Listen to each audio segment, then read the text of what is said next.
आज तक ठीक है, कुछ वो नहीं कह रहे पूरा हैं कि कर आप पाए। उनसे मिले हुए हैं, आप कह रहे हैं कि ये एमआईएम और केसीआर वो बीजेपी से मिले हुए हैं। आदिल जी, आप क्लियर कर दीजिए कि आप लोग किसके साथ मिले हुए हैं, किसको फायदा पहुंचा रहे हैं इस बार तेलंगाना के चुनाव में आप लोग, जैसे आरोप इस वक्त आपने दोनों तरफ से सुने। अच्छा मैडम, इनसे पूछिए कि जब यूपीए 1 यूपीए 2 में जब बगल में सोनिया जी, राहुल जी के और मनमोहन सिंह साहब के बगल में बैठते थे तब हम क्या थे इनके।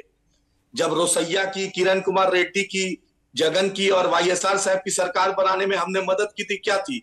आज तेलंगाना पूरे हिंदुस्तान में सबसे बड़ा इन्वेस्टमेंट कैपिटल बन रहा है। आज सबसे ज्यादा नौकरियां तेलंगाना में हो रही, आईटी सेक्टर में सबसे ज्यादा ग्रोथ तेलंगाना में हो रहा है। पिछले 10 साल में तेलंगाना में कोई दंगा नहीं हुआ।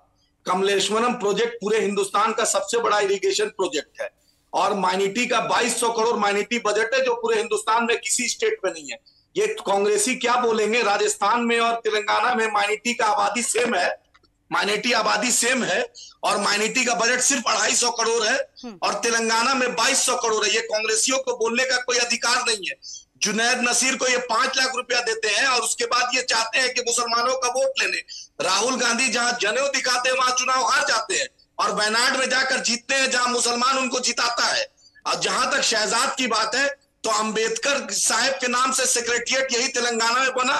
पूरे भारत में सबसे बड़ा अंबेडकर साहब का स्टैच्यू यही तेलंगाना में बना और सबसे ज्यादा वेलफेयर स्कीम अगर भारत में चल रहा है तो तेलंगाना में चल रहा है। और परिवारवाद की बात कर रहे हैं तो राजनाथ सिंह का बेटा पंकज सिंह क्या है, वसुंधरा राजे सिंधिया का बेटा क्या है, अनुराग ठाकुर किसके बेटा है, पीयूष गोयल किसका बेटे हैं। ये तो बोलने के लिए इनके पास है नहीं। इनके पास पूरे हिंदुस्तान में ऐसा कोई नहीं है जो बाप बेटा, माँ बेटा, बेटा भाई बहन हर जगह है। तो ये परिवारवाद किसकी बात करते हैं। इनको अमन पसंद नहीं है, इनको पीस पसंद नहीं है, इनको सिर्फ दंगा पसंद है। भाजपा की औकात है सिर्फ दंगा कराने की। अगर है हिम्मत 10 सीट भाजपा नहीं तेलंगाना में क्रॉस कर सकती है, 10 सीट नहीं कर सकती। ठीक है, इसका जवाब मैं दोनों पक्षों से ले लूंगी। संगीत रागी जी इस वक्त हमारे साथ स्टूडियो में है। संगीत जी, क्या 10 साल से केसीआर मुख्यमंत्री वहां पर हैं, एंटी इनकम्बेंसी जैसी कोई चीज क्या तेलंगाना में दिखाई नहीं दे रही है? क्या इस बार अगर हम कहें कि स्थिति कैसी है तीनों पार्टियों की, चाहे वो कांग्रेस हो, बीजेपी हो या फिर बीआरएस हो या फिर एआईएम भी, इन चारों पार्टियों की स्थिति इस वक्त कैसी है तेलंगाना में? देखिए, चूंकि 10 साल से वहाँ पार्टी काम कर रही है, वो सत्ता में है एआईएम के और पार्टी, इसलिए मुझे लगता है कि एंटी इनकम्बेंसी वहाँ काम कर रही है। और जो चुनाव के जो आंकड़े बार बार आते रहते हैं, जो सर्वे आते रहते हैं, वह भी इस बात की ओर इशारा कर रहे हैं कि वहाँ पर लड़ाई केसीआर के लिए इस बार बहुत कठिन होने जा रहा है। कांग्रेस ने कर्नाटक का जो चुनाव था, कर्नाटक के एजेंडे को फिर से यहाँ पर तेलंगाना में लाने की कोशिश की है और भारतीय जनता पार्टी का जो वोट बैंक है वो पहले की अपेक्षा बहुत ज़्यादा बड़ा है। इसलिए आने वाले दिनों में ये चुनाव बहुत दिलचस्प होने जा रहा है।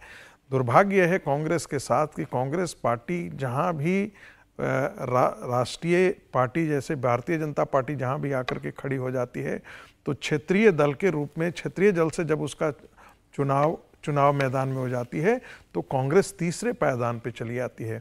और जब भी कांग्रेस तीसरे पायदान पे आती है कभी भी वो पहले पायदान पर आने की क्षमता खो देती है।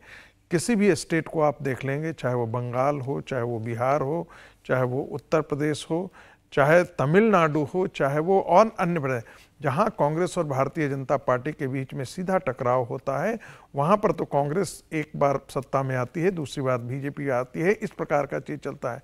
लेकिन जहाँ क्षेत्रीय पार्टियां हैं, कांग्रेस पार्टी क्षेत्रीय पार्टियों को परास्त करने में असफल रही है। यदि आप देखें कि पंजाब के अंदर जो है आम आदमी पार्टी उसे बाहर कर जाती है, लेकिन यहाँ पर चूंकि भारतीय जनता पार्टी जो पहले जो वहाँ पर लड़ाई होती थी वो केसीआर और कांग्रेस के बीच में थी। माइनर फैक्टर जो था वो तेलुगु देशम पार्टी थी, वो बहुत छोटी उसकी वो कोई उतनी धमक नहीं थी। लेकिन अब यदि आप देखेंगे कि तेलंगाना के अंदर भारतीय जनता पार्टी ने अपने आप को बहुत मजबूत किया है, ये कहना, ये आज के दिन में कहना बड़ा मुश्किल होगा कि वो भारतीय जनता पार्टी अपने दल पर सत्ता में आती है या नहीं आती है। लेकिन एक चीज़ बहुत है, जो पिछली दफ़ा इसका चुनाव का जो जीत था उससे बेहतर भारतीय जनता पार्टी तेलंगाना के अंदर करते जा रही है। इंडिया टीवी हर वक्त हर जगह डाउनलोड करने के लिए सर्च करें India TV news Google play store या ऐप स्टोर पर।